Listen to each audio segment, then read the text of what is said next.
전체 그 아인슈타인의 사유와 삶의 변곡점들을 한번 보면, 아인슈타인이 1879년에 이 독일 울름에서 태어나게 되는 거죠. 유대인 집안에서 태어나게 되고, 그러고 나서 그 첫 번째 변곡점이라고 할 수 있는 게 바로 지금 방금 말했던 1895년에 그 16살에 빛이라고 하는 것과 본다라고 하는 것에 대한 문제를 고민하기 시작한 거.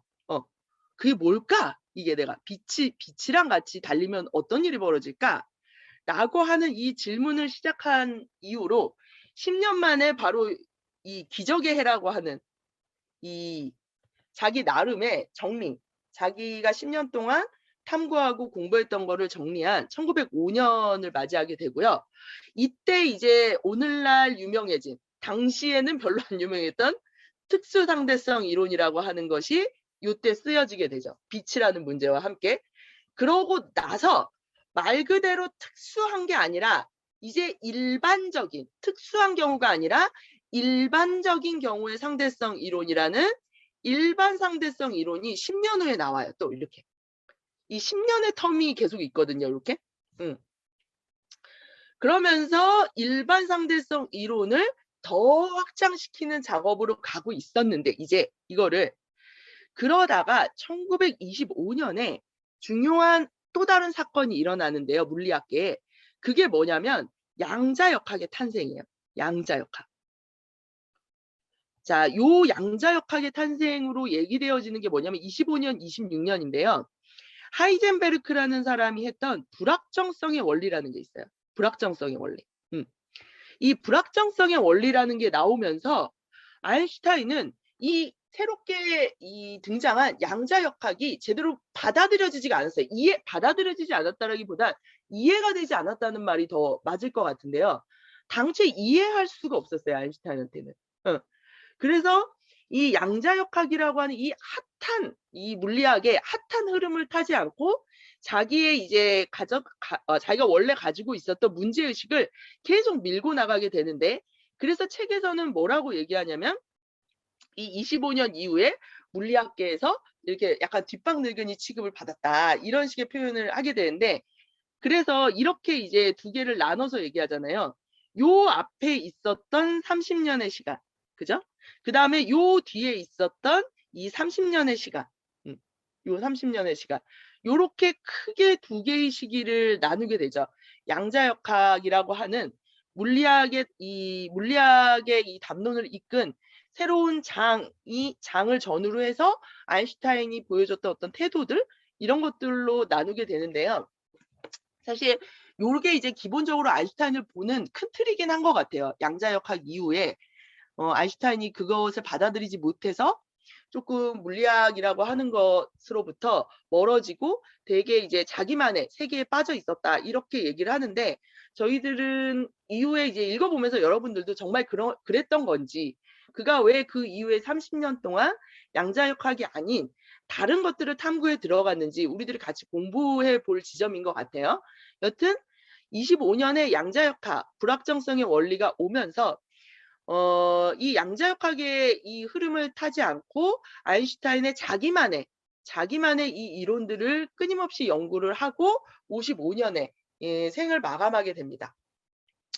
이렇게 이제 큰 그림이어서 외우기 쉬우실 거예요. 이렇게 10년마다 5, 95, 5, 15, 25, 55 이렇게 전체 흐름이 이렇게 진행이 된다라고 아시면 될 것 같고요. 그 다음에 이제 저희가 오늘 여러분들하고 이제 같이 해볼 게 뭐였냐면, 그 아인슈타인한테 과학을 한다는 게 뭘까? 아인슈타인한테 과학을 한다는 게 뭘까? 이런 지점을 가지고 이제부터 조금 같이 얘기를 나눠봤으면 좋겠는데요. 그럴 때 첫 번째는 우리가 상대성 이론이라는 말 때문에 상대성 이론은 상대주의적이지 않을까, 이런 생각을 되게 많이 하는데, 아인슈타인은 끊임없이 자기를 상대주의적인 것으로 읽는 거에 대해서 불만이 있었어요. 이름을 잘못 정했다. 이거 절대성 이론이라고 해야 되는데, 이렇게 말할 정도로 그렇게 자기를 상대주의와 혼동하는 거에 대해서 좀 싫어했거든요. 그래서 그 얘기가 책에 나와 있는 걸 좀 읽어보면, 반유대주의 정서 때문에 그를 더욱 경멸했던 많은 사람들이 주장했던 것과는 달리 아인슈타인 자신은 결코 상대주의자가 아니었다. 어. 그러니까 사람들이 그는 이런 식의 어떤 일종의 아나키즘 이런 식으로 상대주의를 주장하고 있다. 이렇게 이제 얘기를 했었던 그러니까 사람들이 그런 식으로 이제 받아들였지만 아인슈타인은 그렇지 않았다는 거죠. 오히려 상대성 이론을 비롯한 그의 모든 이론이 불변성, 확실성, 절대성을 추구한 결과였다. 자, 이거예요. 이 불변성, 확실성, 절대성에 대한 추구. 응.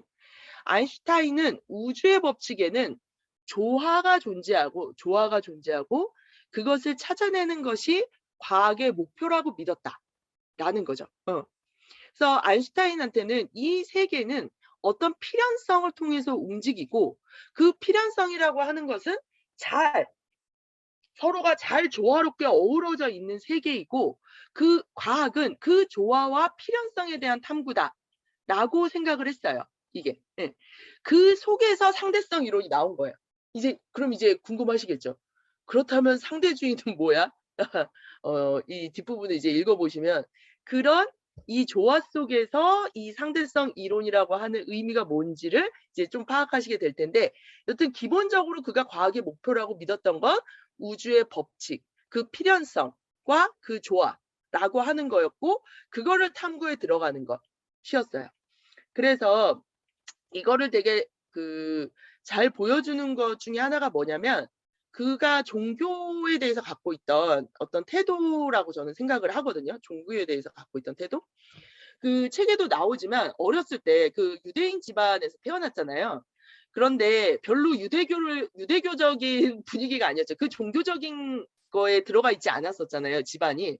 근데 요 시대에 많은 유대인들, 특히 독일의 유대인들은 별로 유대인이고자 하지 않았어요, 별로. 우리가 생각하는 것만큼. 그거는 이후에 그 시대와 정치 속에서 만들어진 것이, 그러니까 새롭게 만들어진 것이지, 예를 들면 카프카 같은 사람도 요 시대 사람이거든요. 카프카가 그리고 이제 아인슈타인 강의를 듣죠. 듣고 쓴 작품이 있어요. 그거를 읽고 이제 이건 너무 아인슈타인 같은데라고 했는데 알고 보니 아인슈타인 강의를 듣고 쓴 거더라고요. 근데 그 카프카도 유대인 집안인데 아버지가 전혀 유대인적인 정체성이 별로 없어요. 그래서 이 집안도 역시 마찬가지였는데 아인슈타인이 어렸을 때 혼자서 엄청 종교에 심취하잖아요. 그러다가 이제 과학책 11권을 만나고 완전히 이제 종교로부터 유대교적인 이런 거로부터 돌아서잖아요. 그 과정인데 한번 읽어볼게요. 나는 대중과학 책을 통해서 성경에 소개된 이야기에 대부분이 사실일 수 없다는 확신을 가지게 되었다.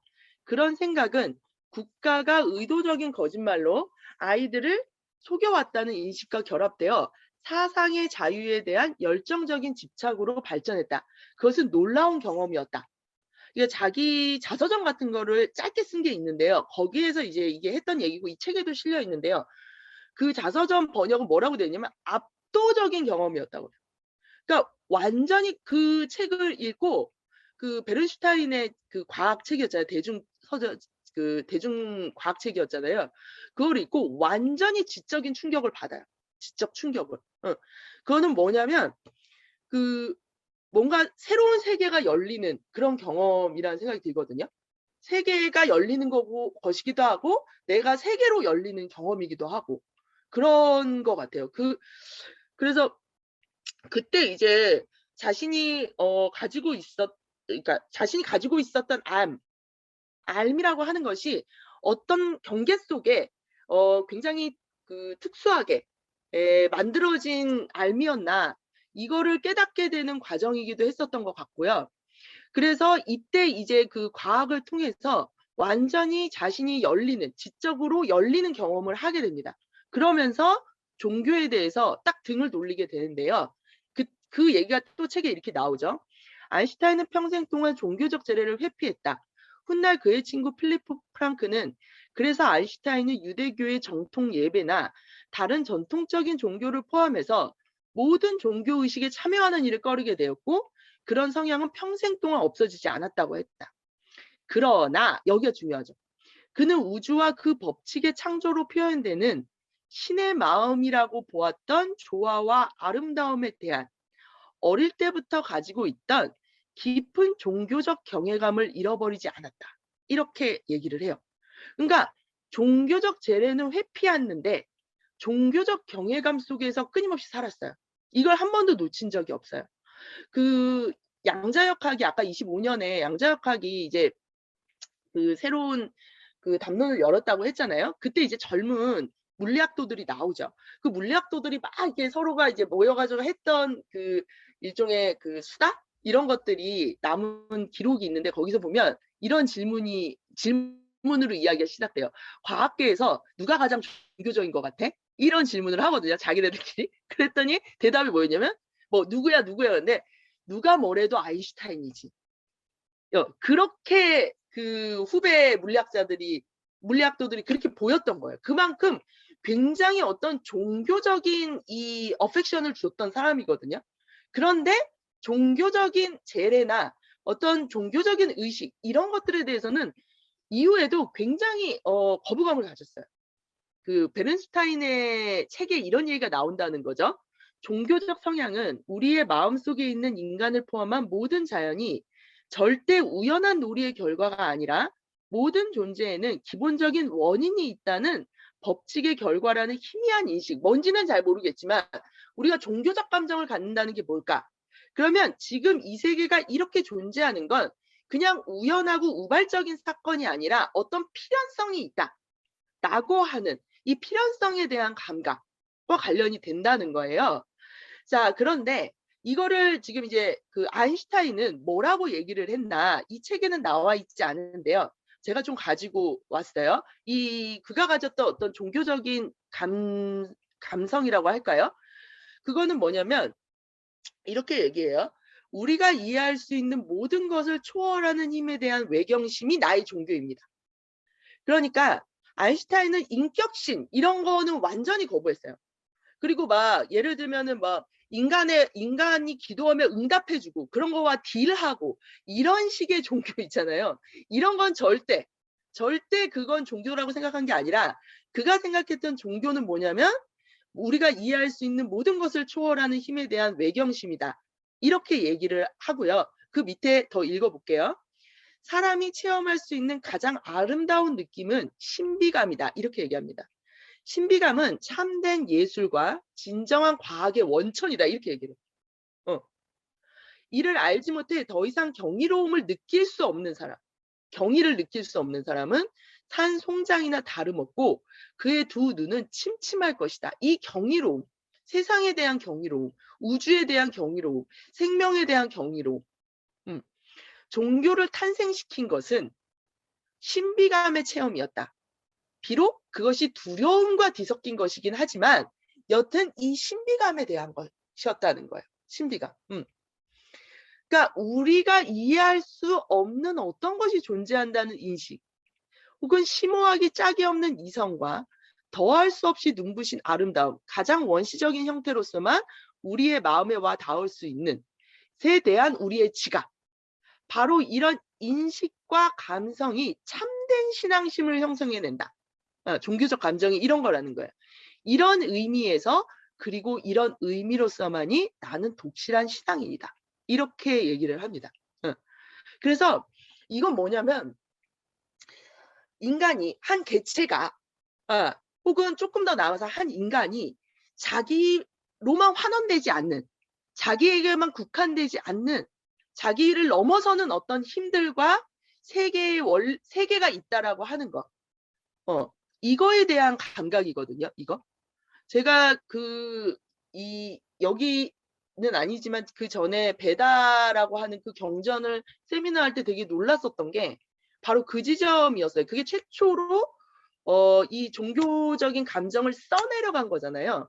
근데 거기에서 어떤 것이 종교적 감정으로 나오냐면 바로 그거예요. 나라고 하는 존재가 나를 넘어서는 무한한 힘들에 의해서 존재하고 있구나. 나는 미처 알지 못하고 내가 이해할 수는 없지만 그 어떤 커다란 힘들 덕분에 나라는 이 존재가 이렇게 살아 숨쉴 수 있구나라고 하는 이 감정. 이것이 종교적 감정으로 이제 처음 표출이 됐다. 라는 거였거든요. 저는 이게 좀 비슷한 감정이라는 생각이 들어요, 지금. 응. 그래서 그것이 갖고 있는 그 신비감과 그에 대한 경외심, 매경심, 이것이 과학을 하게 만드는 힘이다라고 얘기를 하거든요. 그래서 밑에서 이제 다시 얘기를 하기를 이렇게 얘기합니다. 나는 주장한다. 우주적인 종교 감정은 과학 연구의 가장 강하고 고귀한 동기이다. 즉, 개체와 개별적 존재를 넘어서는 보편적 세계에 대한, 그 보편적 세계에 대한 열망. 이것이 지금 종교 감정이자 과학 연구의 가장 고귀한 동기라는 거죠. 자, 그다음에 이런 얘기를 합니다. 종교를 수반하지 않는 과학은 절름발이이고 과학을 수반하지 않는 종교는 눈먼 장님이다. 예. 그러니까 종교라고 하는 게 뭐죠? 이 우주적인 경외감이 없이 이루어지는 암. 그런 식으로 탐구되는 이 삶은 제대로 걸어갈 수 없다라고 하는 거겠죠. 절름발이라고 하는 게 무언가 제대로 걸을 수 없다라고 하는 말일 것 같아요. 그러니까 뭐 우리한테는 가깝게는 우리가 겪었었던 뭐 황우석 사태라든지 이런 것들 있잖아요. 그런 것들은 종교와 생명에 대한 경외감이 전혀 없잖아요. 그죠? 그런 것들이 자본이라든지 아니면 이제 뭐 다른 개인적인 사심이라든지 이런 것과 연결될 때 어떻게 과학이 폭력이 될 수 있는지를 보여주는 거죠. 반면에 과학을 수반하지 않는 종교는 눈먼 장님이다. 맹목이죠. 눈먼 장님. 이 맹목이 만들어내는 또 폭력이 있겠죠. 그죠? 즉 이런 지성이 수반되지 않는 이런 경외감은 쉽게 말하면 미신 그리고 두려움이라는 거거든요. 그게 이제 밑에 나와 있습니다. 인류가 정신적으로 진화하면 할수록 더욱더 확실해지는 것이 있다.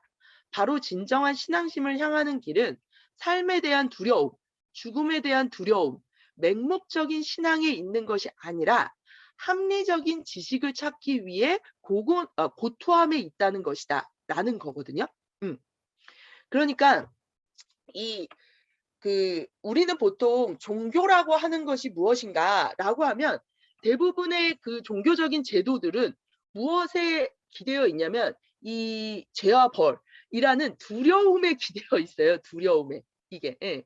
근데 우리가 이제 보통 할 때 과학이 종교를 밀어냈다라고 얘기를 하고 과학과 종교가 반대다라고 얘기를 할 때는 바로 이면이거든요. 과학이라고 하는 것은 이 두려움, 우리의 맹목 혹은 우리의 무지 때문에 일어나는 이 두려움을 해소시켜 주는 거예요.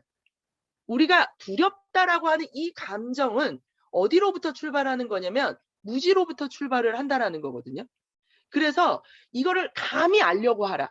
이것은 뭐 내가 뭐 더 큰 권력을 갖기 위한 게 아니라 나라는 존재를 이 두려움으로부터 해방시키는 문제였어요. 이게 계몽주의라고 저는 생각하거든요. 그리고 그것이 과학이 갖고 있는 힘이다. 어떻게 우리 존재를 두려움으로부터 해방시킬 것인가 라는 거였고 그 아인슈타인이 일반적인 제도적인 종교를 끊임없이 거부했던 건 바로 이면인 것 같아요. 일반적인 인격신이나 제도적인 종교는 끊임없이 두려움이라고 하는 것을 불러일으키면서 자기를 유지시키거든요. 근데 재밌게도 우리가 이제 권력이라고 하는 것 혹은 권위라고 하는 것이 그 자신들을 유지하는 방식 또한 이 두려움이에요. 끊임없이 우리를 두렵게 함으로써 우리가 두려워지면 어떻게 되죠? 눈이 안 보이죠. 시야가 좁아지죠. 맹목적이 되고 그러다 보면 어떻게 되냐면 거대한 힘에 의존하려는 마음이 생기고 이런 속에서 권위와 권력이 자기를 유지하게 되는 거죠. 이런 면에서. 그래서 이런 과학과 제도적인 종교가 같이 갈 수 없다라고 하는 면은 이런 두려움으로부터의 해방과도 관련이 되어 있고 아인슈타인이 보기에는 오히려 그런 두려움으로부터의 해방은 이 경외감에서 비롯되는 종교적인 감정에서 비롯되는 과학의 힘이 우리한테 어떤 평안과 안정을 줄 수 있다고 생각하는데요. 그래서 아인슈타인이 제가 굉장히 감동적이게 읽은 부분이어가지고 이거를 같이 오늘 책에는 없었지만 공유를 하고 싶었는데 이 삶의 힘이자 진리의 힘이라고 하는 건데 자기가 이제 그 유대교를 버리면서 종교를 버리면서 이제 어떤 마음이었는가, 자기가 과학을 알게 되고 새로운 이 알매 세계에 들어가면서 무엇을 향해 가게 되었는가, 이런 이야기들을 쓴 건데요. 자, 거기를 한번 읽어볼게요. 그렇게 해서 잃어버린 젊은이들의 종교적 낙원이, 그러니까 그 자기가 이제 종교라고 하는 거에 심취하게 됐었는데 지금은 이제 그거에 등을 돌렸잖아요. 근데 자기가 이제 그런 종교에 빠져게, 종교라고 하는 것을 에 들어가게 됐었던 이유는 뭐냐면 이거라는 거예요.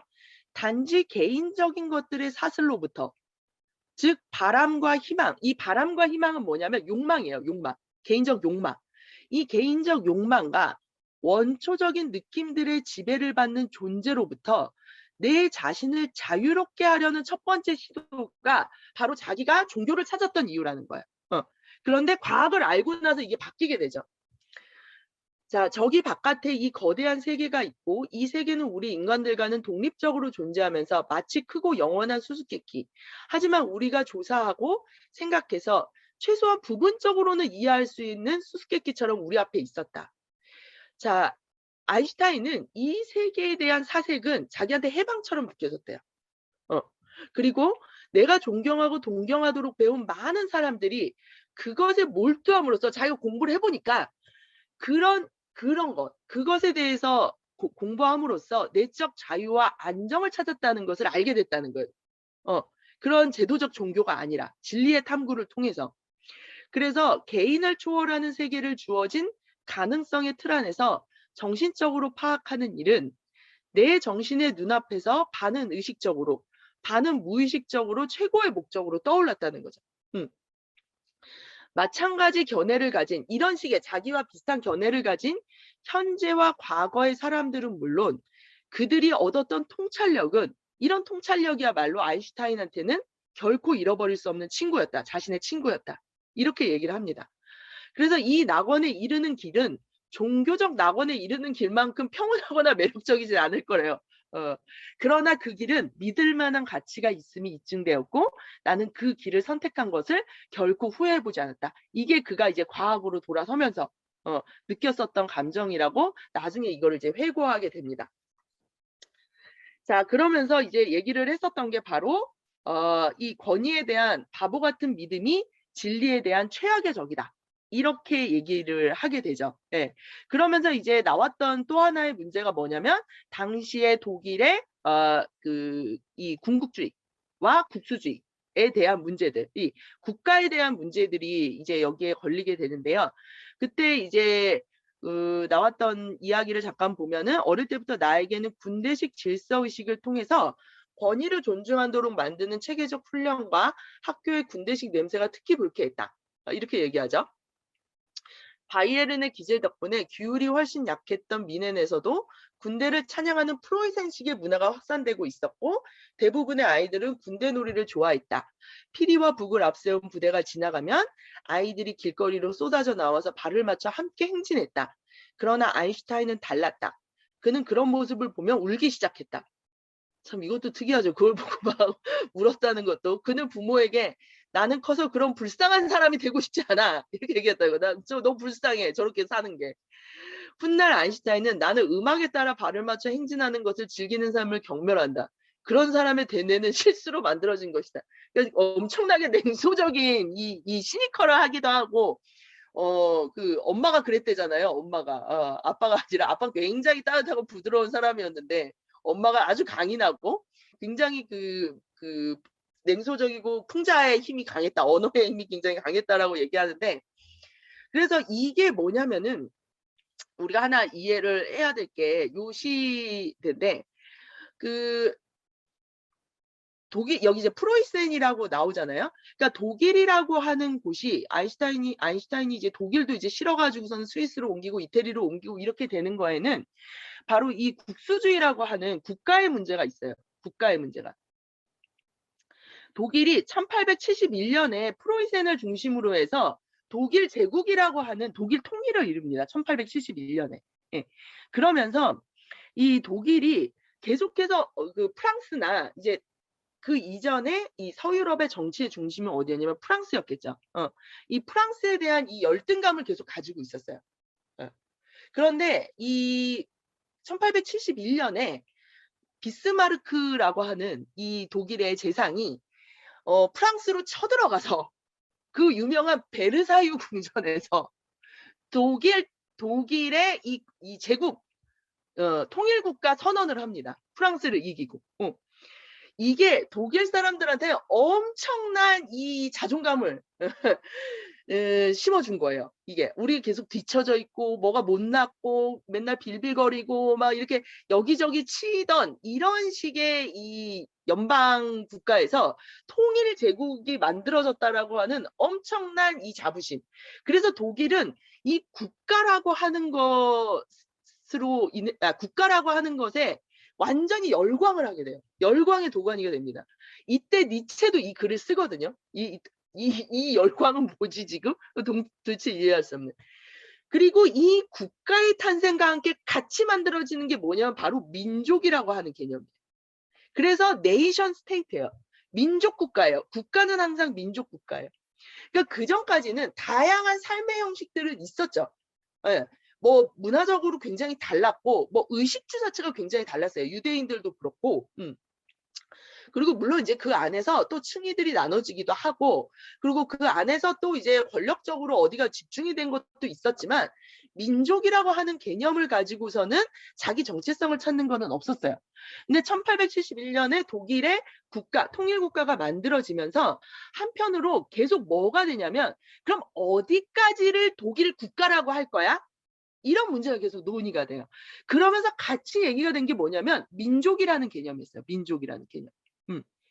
그래서 다양한 그 이제 연방으로 있던 다양한 주변에 특히 이제 오스트리아 쪽까지 다 포함을 해서 이런 다양한 이 문화들을 어디까지 독일로 받아들일 수 있을까 이러면서 민족이라고 하는 것이 대두되기 시작하고 이 밑바탕이 됐던 게 뭐였냐면 군대였어요. 군대.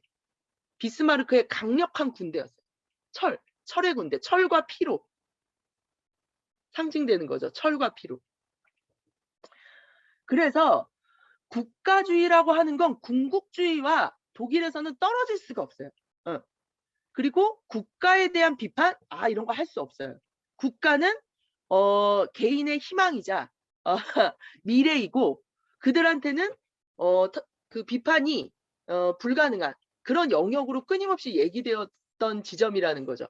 근데 아인슈타인은 그것을 당체 이해할 수 없었고 이런 방식에 대해서 끊임없이 거부감을 가졌고 결국에는 군대 가기 싫어서 이태리로 이제 부모님을 따라서 이렇게 가게 됩니다. 이거에 대한 감각은 이후에도 국가와 민족이라고 하는 것으로 자기를 계속 환원시키는 것에 대한 요 거부감도 이제 계속 갖게 됩니다.